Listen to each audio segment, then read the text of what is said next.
Hello and welcome back to Lorehammer. Today's episode is about the effects of coronavirus in the Wuhan province of China. Joining me today is Dr. Christian. Hello. Thank you for joining me. Resident meth head. Mm-hmm. And we also have medical examiner James. Thank you. I examine the corpses. Yeah, and corona victim Mark. Yeah. He's quarantined, but he is in the studio with us. Yeah, exactly. Yeah, I'm actually enjoying it so far. I have yet to see any side effects, but I hear they come within a couple weeks. So, yeah. as of right now, Mark I'm is enjoying the coronavirus. Keep us posted. Yes. Can you taste hair colors? As the doctor, Christian. Is that not your... My area of expertise? Yeah. I recommend meth as a cure to... What's a cure-all? Cure-all, yes. It makes you feel good no matter what ailment you may be suffering Stub your from. toe, have some meth. Yep. Stub your toe or some meth. Yeah. Oh, I scratched myself. Mom just opens up the cabinet. Have some meth, honey. Puts it in. Don't give Rubs me it in those the wound, eyes yeah. when you say it. It's worse. Okay, that's not what today's episode is about.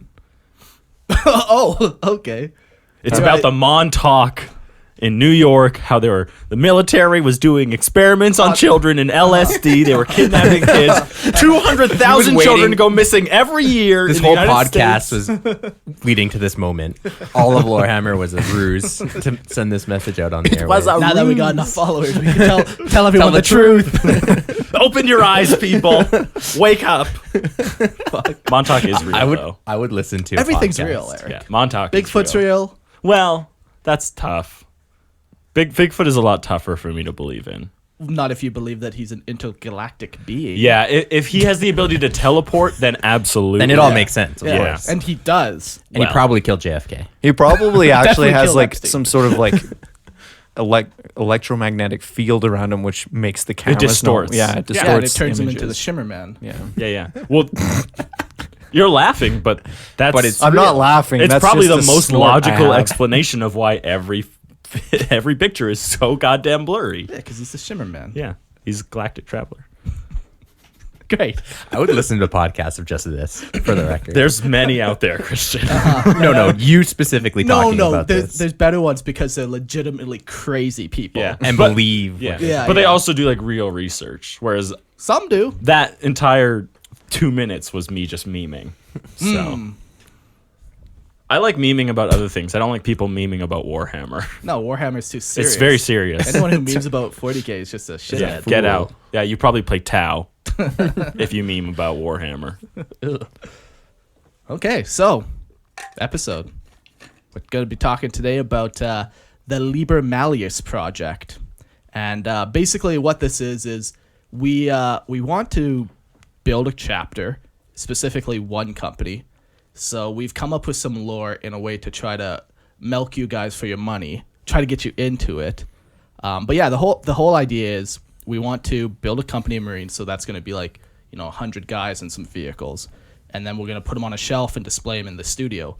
But what's going to be cool about it is when you buy a Marine off us, we'll put like your nameplate on it, and then we'll also let you write up to a story of backstory, or up to a page of backstory on them.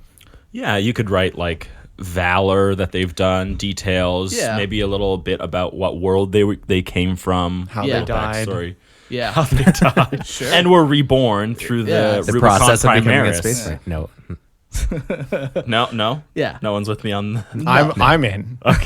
you son of a bitch. Yeah, I'm in. But yeah, so that's basically the general concept is, yeah, we want to do this as a community together to try to like build something cool. Like, how many times do you sit around and you're like, I wish I had a whole company of Space Marines.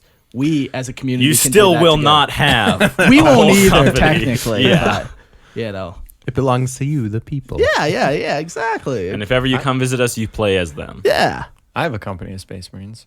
You have 100? Oh, he's got way more than 100. I got like 120. But you have all the lack all the vehicles? vehicles, yeah. And are they actually like organized to be a whole company? Are they organized? Get out of here. How's your company, Christian? I'm working on it. They're mostly on Famous sprues. last words.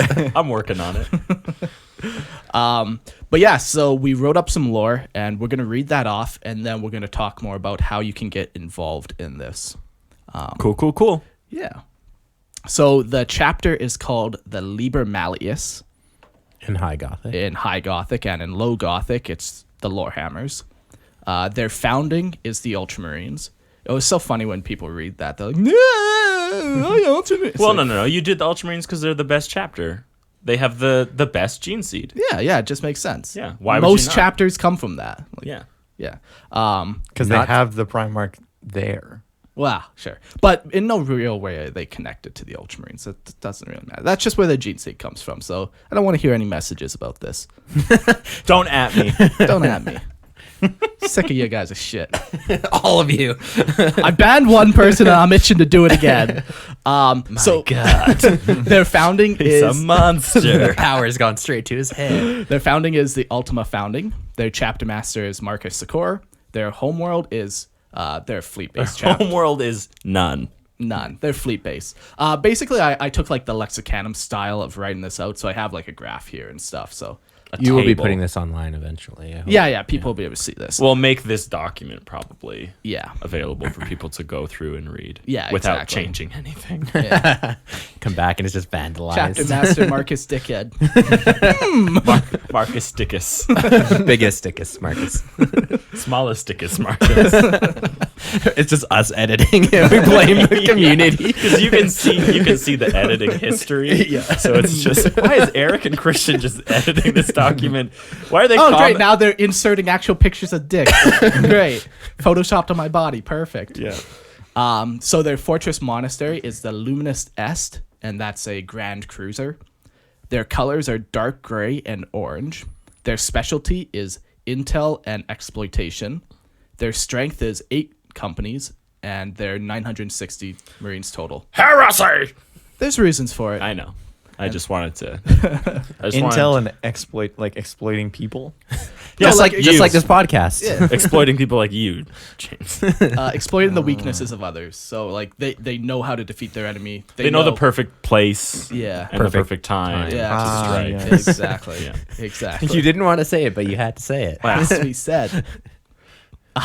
Their battle cry is knowledge is power. Which is particularly terrifying on the battlefield, let me tell you, when an 8-foot tall orc is warring down on you and you just scream, "Knowledge is power!" Yeah. So do you want to change that? I feel like you're not enjoying what I've written so far. I just said it was terrifying. Oh, sorry. He's scared. Sorry. I misunderstood. Look at my your- people bumps. I did not like the way that sounds.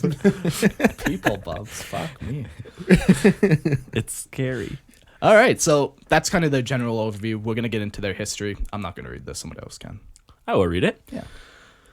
The Astartes chapter, the Liber Malleus, High Gothic, or the Lorehammers, Low Gothic, was originally founded for the purpose of further increasing the defenses on the eastern front of space in the Ultima Segmentum. During the 13th Black Crusade, many feared it would spread across the galaxy, and so the paperwork was filed for the founding of this chapter. However, due to the upheaval caused by the outcome of the 13th Black Crusade and the opening of the Cicatrix Maledictum, the charter of founding was lost in the chaos. Not in chaos, but in the chaos. And the chapter was never created.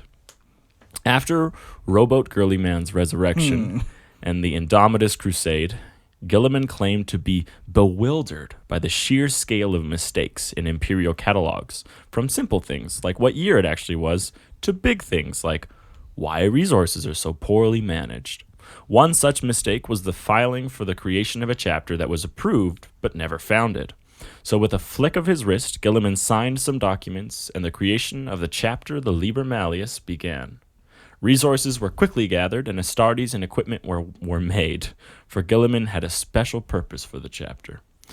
Information in the Imperium had become unreliable, and so one of the ways Gilliman planned to rectify this was to use the Liber Malleus as a force tasked with gathering as much knowledge on everything in the galaxy as possible. They would travel into hostile Xenos space, exterminate the Xenos, and steal their data, and create a library that would rival any in the galaxy. With this goal in mind, the Liber Malleus went about their task. So he used old school Marines. Well, Yeah, we'll get We'll into get all to of it. Okay. He just created a chapter, and Yeah. you can assume that because he created it when he was back, it should be all Primaris. That would be what I'd assume. Right. This is a pure Primaris chapter so far. Okay. culture. I like that. The culture of the chapter. The chapter cult of the Liber Malleus revolves heavily around the acquisition of knowledge and how best to use it. Many cult rituals involve reading sacred texts and determining their validity through long-form debate. They are obsessed in the collection and cataloging of data, yet remain guarded about forbidden Xenos and Chaos texts, believing information gathered may prove useful in exploiting enemy weaknesses. Knowledge is power, guard it well, is a common mantra observed by the chapter as they continue their journey across the stars. They are relentless in their task and stop at nothing to acquire what knowledge they can be stored in their library citadels aboard their flagships. The storage and use of forbidden lore has often put the chapter at odds with larger institutions within the Imperium, and has more than once placed the chapter under the watchful gaze of the Inquisition. Yes. So yeah, they really like reading and talking But of and knowledge. very bad You know what subjects. I value? Knowledge. That's why I Here, my collect garage. books. Is that We the record a podcast. is that the battle cry? You know what I Here in my garage. You know what I like more than blood? Knowledge. Yeah. Okay. The tactics. Do you want to read this one, Christian? Yep, I can do it. Okay. Due to the chapter's mandate, each company is made to be as autonomous as possible as they spread out across the stars. This has led to the restructuring to provide scout and veteran assets to each company. They are nominally codex compliant. Due to their voracious consumption of knowledge, the chapter seeks to utilize the information they collect against their enemies, learning their weaknesses and exploiting vulnerabilities. The independence of the chapter fleets and unique structure offer a versatile pool of resources for each company to best approach threats. This method of making war is taught prodigiously and is absorbed as leadership doctrine from the lowest sergeant to the chapter master himself. Though no more equipped than most chapters, the Marines of the Liber Malleus pride themselves in the adaptational use of the assets they do have. James, would you like to read the So next one? it's pretty. Everyone pretty much follows the same thing. It's a very united ideal that the chapter has. Yeah. Even though they're spread out across the Yeah. stars. They're united in their quest for knowledge. That's right. You know what they love? Knowledge. Knowledge. I like that. He's All in. right. He's in for the memes. All right. So the gene seed, the Liber Malleus's gene seed comes from ultramarine stock and shows no serious signs of degradation beyond normal ultramarine standards.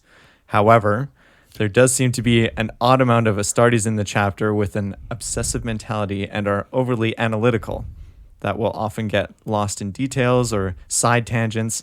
Whether this is gene seed flaw or part of their cult training to learn as much as possible is unknown.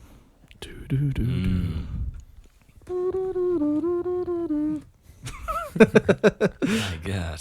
Okay. That's a copy strike right there. Oh, no. Their training.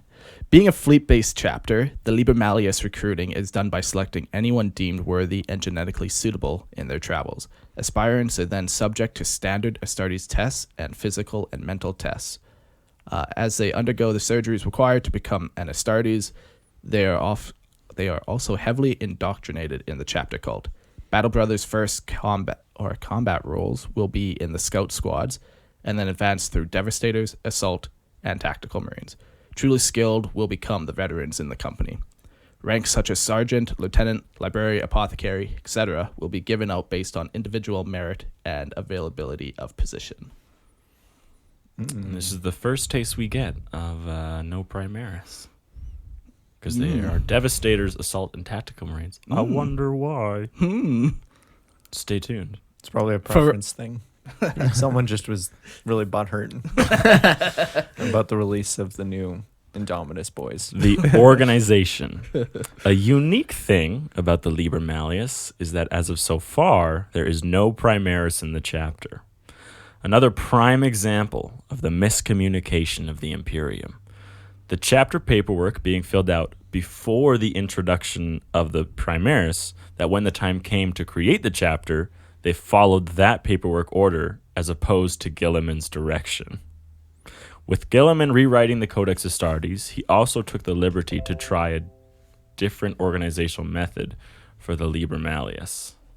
One that would better fit their role. Oh, God. He's restarting the computer.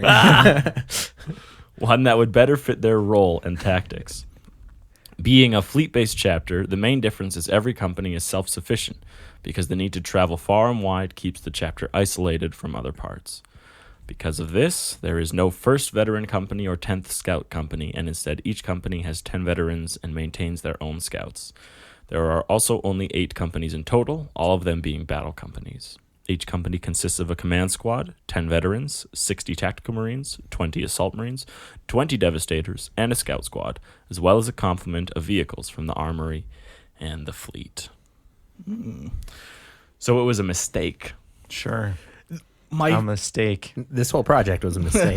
one of my favorite lines from like the last 3-4 years of 40k lore is when Guilliman finds out that they don't know what year it is. Yeah, I It's love just- that actually. Yeah, it's just like, and I could just imagine them. It's just like such a simple thing. Like you don't know what year it is. So so I'm really trying to, when I was writing this, trying to play off that whole like idea of like Guilliman just coming into the Imperium and like everything is so fucked compared to how we left it. Like nothing makes sense, and now he tries to like create this chapter to go and like try to fix things. But even in the founding of this chapter, They it's still, screw it up. They still fucked up. Like, yeah, It was meant to be Primaris. it was Sure meant it to be. is. But yeah, No one believes that. I did include there that as a so far there is Yeah. no Primaris. So the possibility, Are endless. Can be Endless. Yeah, there. leave it open just Yeah. in case, yeah. we really like some new Primaris models.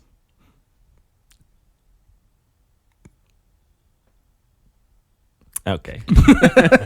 Never mind. I tried. Let the silence speak for itself. I wonder how many people like pulled out their phone to see if like their phone Their phone paused. just stopped. Yeah.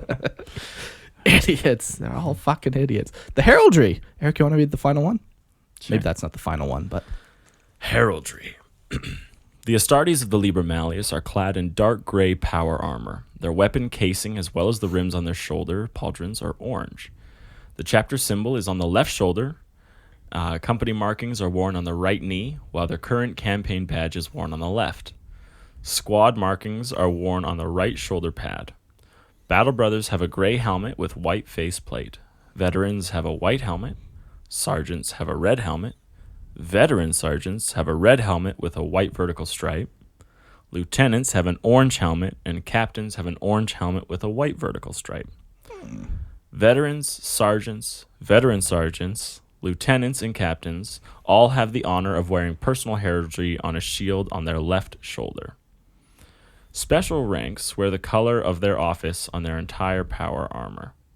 Chaplains wear black, apothecaries wear white, librarians wear blue, and tech marines wear red.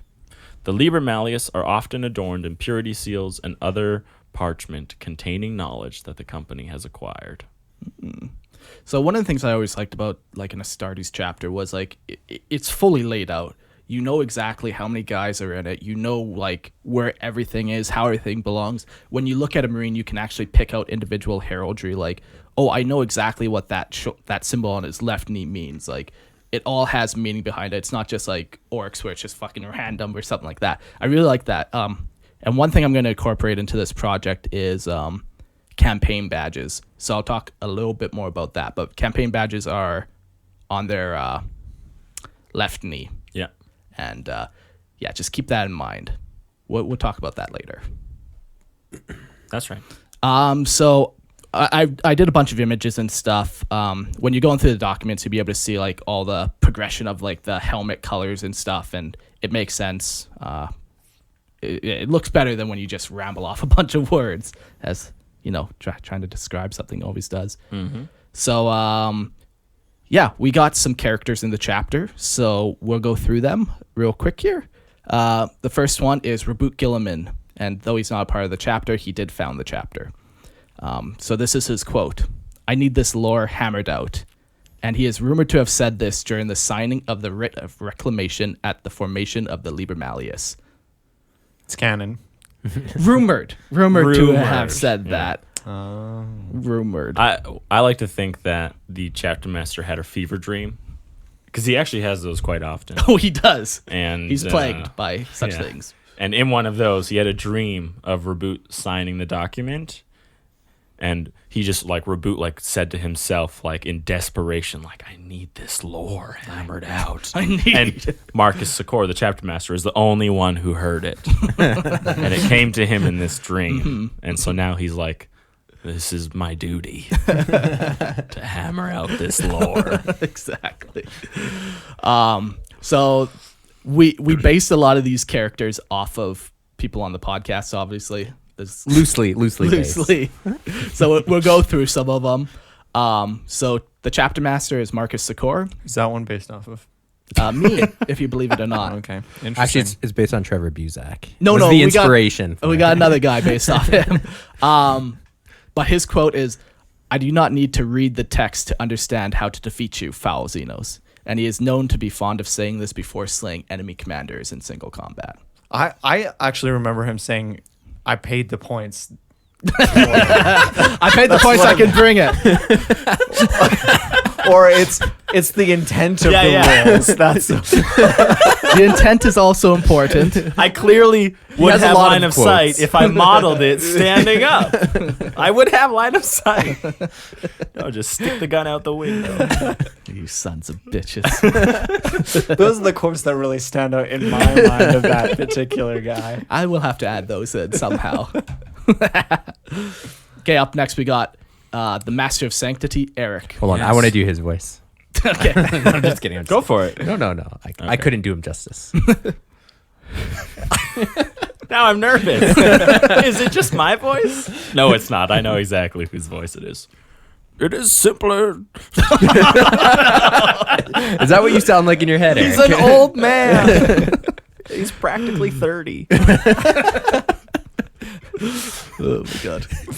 It is simpler to construct a nuclear arsenal and cleanse the impure with death than save their souls through redemption. Nothing amuses Eric more than a good verbal debate, often trapping people in a heretical position that he then swiftly purges them for having. Nice. Nice. And when you say people, do you mean like just humans that he walks up to just for pleasure? Oh yeah. Oh yeah. And then just kills Are them? you a Xenos? Yes, heretic! Death. That's pretty much how it goes. Then we Cool. got the venerable dreadnought Jordanus, and his quote is, I think it's pronounced Jordanus. Jordanus. Don't wake the dreadnought, brother. Please. We can't have him awake again. There's too much carnage. His quote is, time flies when you're committing mass genocide. Venerable Jordanus has served the chapter well before suffering crippling injuries on the planet of Texas 3. His wounds would have... Oh, he gets it. No. Because I read it as Taxis, and Jordan hates taxes. But you pronounce it as Texas? Yeah. Because he went to Texas. Yeah, and he was never the same. You know what? Where's both? It's a double entendre. Yeah. Keep it that way. His wounds would have led him to be in... Or his wounds would have led him? Would lead. This is a typo. I'm just going to edit that right Yeah, quick just here. a quick little edit, ladies and gentlemen. His wounds would leave... It made sense before, and now it You doesn't. made it worse. Basically, he was interned in a dreadnought, only being brought out of the reclusium in the most dire of circumstances. Okay. I like this character too. Like, just what happened to Jordan? What did happen to our sweet boy? He's sleeping. Do not wake him, brother. Up next, we got the chief librarian Christian. With a J. Jan. Christian. Christian. With a J. Christian. And my quote is, I have seen my last day, but it is not this day. Christian has had a vision of the future and his own death. He is constantly reminded by Chaplain Eric of this fate and grimly marches forward to his doom. Perfect. Sorry, brother. I feel like I didn't write this. I didn't either, so. I didn't either. The Emperor wrote it. Gulliman wrote it. Gulliman wrote it. It wrote itself. It was so perfect, it wrote itself. And then we have Forge Master Colin. Sorry, before you say that. You know how people say, like, oh, give enough monkeys enough time, like they'll rewrite like Shakespeare's work? This was the monkey's first attempt. That's what this is. It's a masterpiece. Is it? Anyways, Forge Master Colin. His quotes, 33, 33, 33, 33, 33, 33, 33, or whatever Colin does. He does it way better. Yeah. A mantra learned from the AdMech that is repeated during the maintenance of Chapter's war gear. We have Reclusiarch Petor. And his quote is, "The cursed Xenos must be laid low again." And he specializes in purging Elder for their arrogance and existence, only to then steal and study their ancient data. Perfect. Ah, yes. Yes, quite. All right. The next we have Chief Apothecary Jimothy. He sounds wise. I don't know. Read his quote first, and then Let's see how wise he is. The biology of Xenos escapes my comprehension. Its inferiority, such as the tyrannid Mantis squilla, yet one only needs to concern themselves with the artifice of Astartes genetics. Chief Apothecary Jimothy, through knowledge of the vast genetic variances of the Astartes, including those of other chapters, he cares little for xenobiology, considering it's beneath his time. I agree. Checks out. Checks out. Then we have Master. hold on. I just want to say squilla or shrimp. Oh, yeah. If people didn't understand that was a Mantis a shrimp. mantis shrimp Yes. reference. Yes, I got it. Okay. I just want that to be clear. Should we, It was should quite we clear. explain Peter's as well? No. Okay. It's fine.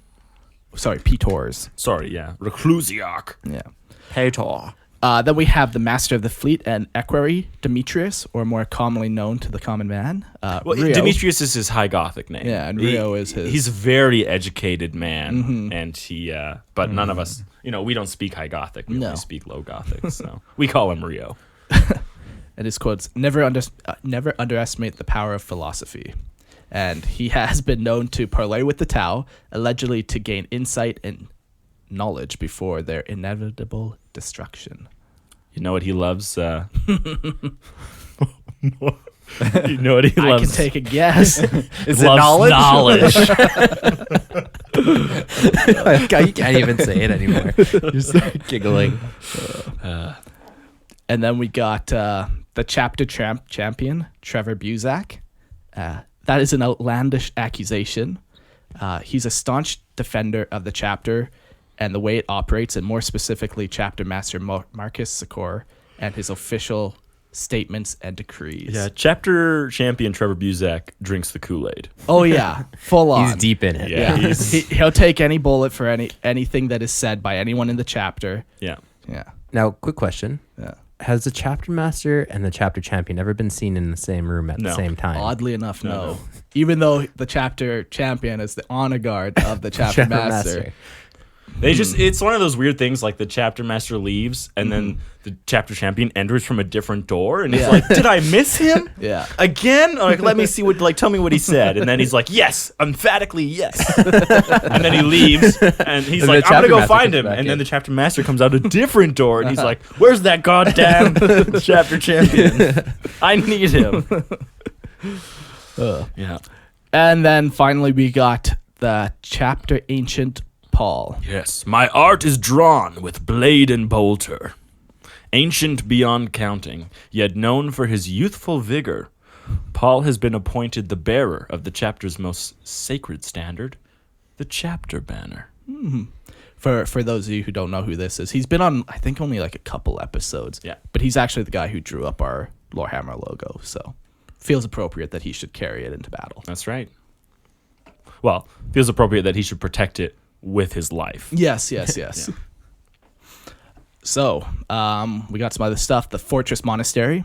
As a fleet-based chapter, the Liber Malleus resides amongst the spacefaring vessels, their spacefaring vessels. As their core, the Fortress Monastery is aboard the Grand Cruiser Luminous Est. Amongst its Astartes cadre, the vessel is manned by numerous chapter serfs, laborers, and servitors. At the heart of their flying fortress lies the sacred library vault. It is a repository for all information the chapter collects, stores, codifies, and protects. It is the chapter's most prized and heavily defended asset, and access to its sacred place is jealously guarded. It is also maintained by the tech adepts and tech marines who, alongside the physical tomes and information, are grand cogitators with mass databases for the storage of ethereal and digital data. Legions of serf scriveners copy and codify the incoming gathered knowledge the chapter discovers. It is a place of high esteem, but of complete sacrifice, as the scriveners work endlessly and tirelessly to store their immeasurable amounts of data that the chapter collects. So if someone wanted to go get a piece of knowledge that had been gathered and placed in this, what did we call it? Library vaults. Yeah. Who gets it for them? The scriveners or the tech adepts and tech marines? Or do they go find it themselves? No one's ever been into the... He doesn't bother reading it. He's not there to read it. He's just there to collect it. No. Oh, you have to go reread because... No, him specifically. You're asking the wrong person. Yeah. Oh. Mark has never set foot in the library. Marcus Secor has He never... doesn't need knowledge. I get it. Yeah. Because the scriveners would just copy stuff. They're not actually like retaining anything and like maybe keeping we track should of make like a anything. master librarian. Yeah. Almost like there's a position literally Yeah. called. Yeah. Well, are they librarian? responsible? Like they just No, we, like- we didn't mention them here. Well, if you know standard like Astartes lore, like Yeah, they're basic responsible. Astartes lore, Like librarians- fundamentals here. We're talking basic day one day stuff one. here, Yeah. Eric. Librarians are in 101. charge of like all chapter knowledge and stuff. So that Are they responsible for the history of the chapter? yeah. Sure, but if Right, your but- chapter has expanded their database to include everything.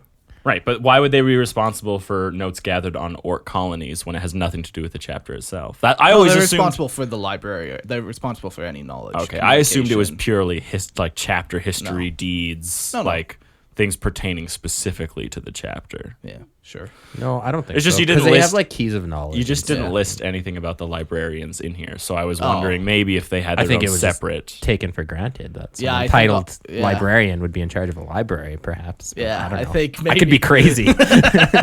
Well, it is 40K Christians, so you should not accept The librarians anything. are also shooting lightning out of their fingers, so you never know. I did not see that coming. The librarians would be in charge of it, the scriveners and stuff. I think I was trying to think of like a funny joke for like our Patreon people to be like these scriveners in the library, like keeping everything in order and but I couldn't. I couldn't bring yourself. To No, do I it. couldn't think of anything that wasn't literally just like the Patreons of the library. I just. But just know that's who you guys are. As if nothing else is on the nose here. So then we have some artifacts. The first one is the Right of Reclamation, and this is the document penned by Gilliam himself, charging the chapter with their sacred duty in collection and cataloging data. Yeah.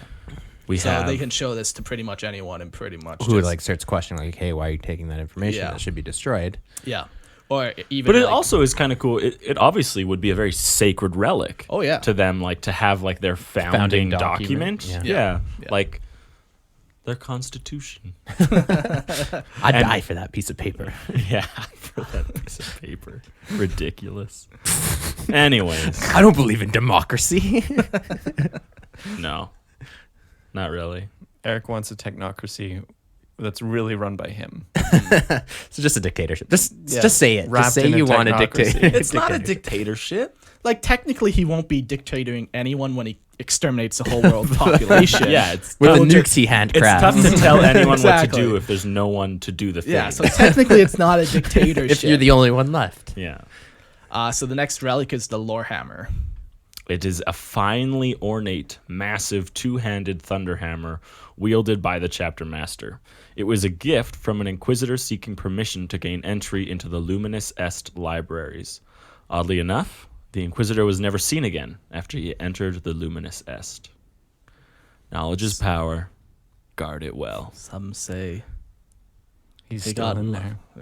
lost walking around reading. I don't know. Well, that's not how I took that.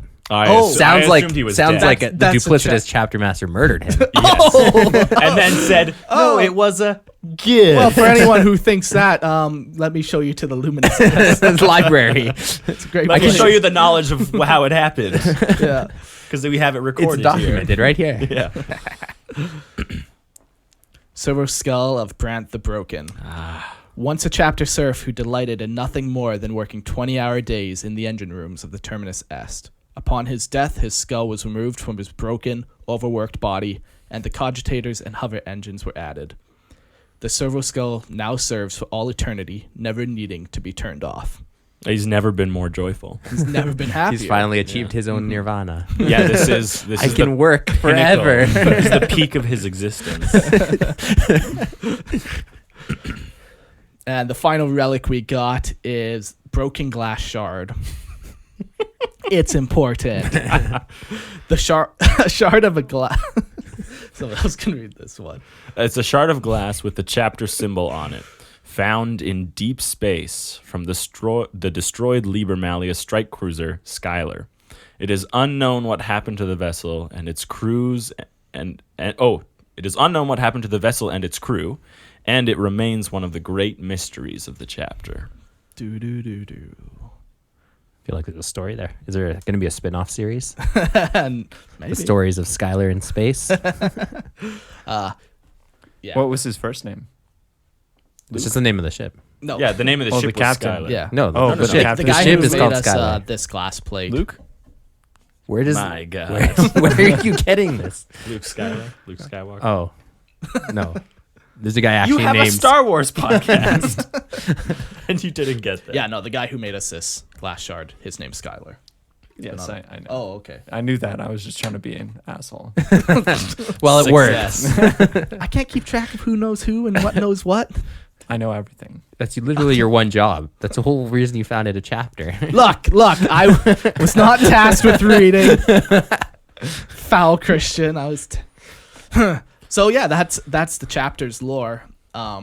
We tried to keep it amusing, but not just silly. Like everything is still plausible. Yeah. As plausible as 40K can be, I guess. As Take that flying Gothic cathedrals in space. Yeah, as much as that. But yeah, so that's basically it. So we'll talk about what we kind of want to do here. So we laid out a couple things here, like how many guys are actually in a company. So we're going to be selling like 100 and basically 30 infantry models. Then there's going to be about 20 tanks. He's just throwing darts at a board here, guys. No, just doing quick math. There will be about 20 tanks and then 6 airplanes. So it's quite a bit, but at the same time, it's not a lot. When you have like 15,000 people listening, you know, and everyone that I've talked to about this idea like want to get in. So it's a lot, but definitely don't wait on buying anything. So the way we're gonna do it is this episode comes out on the 19th. On the 19th. So on the 20th is when we're actually going to open up placing orders. And we're going to break this into different campaigns. And this goes back to painting campaign badges or whatever on the knees. So the first campaign is going to be, you know, a certain amount of guys, like 40 guys. And then the next one's going to be some tanks. And then the next one's going to be some more guys. So we're going to do different campaigns. And as we finish one campaign, that's when we'll open up the next one. So, yeah, there's a lot of guys, but there's going to be even less at a certain time. So, like, on the 20th, jump in super quick, because it's just like those dice. We sold out in one day. We did not think that was going to happen. I think the same thing's going to happen here, too. So be quick on the 20th. Go to our Facebook page, go to our Instagram page. There'll be a link there, and that you will click on, and then it'll take you to, like, the chapter organization page. And then you can go through like the catalog of what we're doing for that campaign. There'll be a check mark. There'll be notes on how to do this, but you'll click on what you want to be. So if you want to be a tactical marine sergeant, you'll click on that. and then you email me, tell me that's what you're going to do. And then, I'll start the process like that. So I'll have this all written down so you can just follow the step-by-step process. And it'll be kind of, you buy things, the prices are kind of going to be around $35 to $50, kind of depending on if you're like a Terminator, just basic tactical Marine, depends on what you're going to be. Obviously, the rarer the thing, the more expensive. Exactly. Yeah. I tried to keep the prices as low as possible, but ultimately this is supposed to be like a fundraising event for Lorehammer as another way that we can try to make money while still doing something that is going to be cool for everyone who gets involved. Alternatively, you can just give money and not expect a return. Yeah. If you're a decent human, you could definitely do that, Christian. A decent human. I'm not a decent human. I don't know who made those allegations. They've never been proven. But yeah, I believe it. I believe it, Christian. Hold my hand. No. Do it. So yeah, as the Did it. He did it. Yes. as the chapter You owe me grows, $40, Aaron. I did it. as the chapter grows, I'll be posting pictures of them and stuff, and like keeping everyone up to date. As for like customization of the models, really the only customization that you will be allowed to do is if you buy, like if you're a tactical Marine and you pay extra money for the one special weapon in the squad, you'll be able to choose a special weapon. But I'm not going to go to the extent of everyone's choosing their own power armor. Oh, I want a purity on my left shoulder pad. There's just going to be so much to keep track of that I cannot reasonably do that. And then let's say somebody wants like a MK3 helmet and that costs $50 just for me to go and try to find, it's just too complicated that way.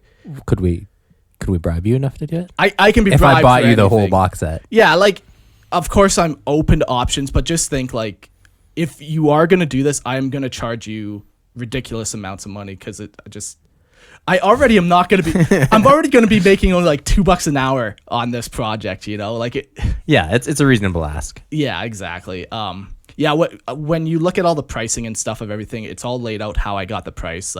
What's cool is so there's the base cost of model where you have a bunch of 3D printed like Lorehammer shoulder pads that will be going on. Then they're gonna have like actual nice resin bases. They're gonna have a nameplate with your name on it. And then you just factor in like glue and paint costs. So that's and then I put on like 3 hours of labor or something like that, 2 hours of labor. I forget what it was, which is crazy to get a fully done model. But yeah, so the prices will be there. I don't know what else to say, really. That's that. Don't look at me. I don't know what else. This to whole say. thing was your idea. Yeah. So That's all. that should be everything. Like we've shared the story of the chapter and how it was incepted, created, and we like it's been broken down company to company. We will share documents with you that can explain how it's all going to work in terms of picking what you want and receiving payment. Yeah. Did we communicate that this stays here? Yeah. I said Oh, it okay, stays okay, here. okay. Yeah. So we're some. This is not a we, fundraiser. the This podcast. is not. Yeah, you're not getting these You're not guys. getting a model. You're paying for the privilege of being a part of the Lorehammer chapter. Yeah. That is staying here. Yeah. Yeah. The other thing I was thinking, I am tossing around further ideas. Eventually this podcast will end. Eventually. And I was thinking we would give away we'd do one final raffle for this army or whatever. Eventually, it will be given away though. It's kind of my thought. But the other cool one that I was thinking too is so I want everyone to write it doesn't have to be crazy long, but you can do up to a page of information about your Astartes in the chapter. It'd be cool to compile all that information as well as the chapter information, get some decent looking artwork and stuff, and actually put it into a book, and then be able to sell that chapter book as another kind of cool little community project. You'll get to read 120 different Marines plus vehicles. You'll be able to read their backstory, and it'll just be a cool little lore piece. So Yeah, just like those the big Forge World books, right? But this would be so in depth that every Marine has a story. Yeah, which I mean yeah. would be too much for one person to reasonably do. But if you do it as a community, you can. Yeah, exactly. And some might be a story, some might be written more like a lexicanum entry. It doesn't really matter how you write it. Yeah. It's just cool to have every individual Yeah. have a little bit of a story. And then like a picture of your model posted or something like that. But yeah, so that's basically the project. I'm really excited. I know everyone I've talked to has been super excited to get involved in this. Yeah, I don't know. Don't wait. When the 20th comes, check your Facebook, check your Instagram, follow the link, follow the steps. When we did the dice, it's amazing how people don't know how to follow simple instructions. If we say email us, like, don't fucking text me. Like, you know, Sorry, that was my bad. like, you know what I mean? Just follow the instructions. Like when we're Hey, we're you trying got to any more of those dice left? like when we're trying to keep track of 40 different people taking payment, different process orders.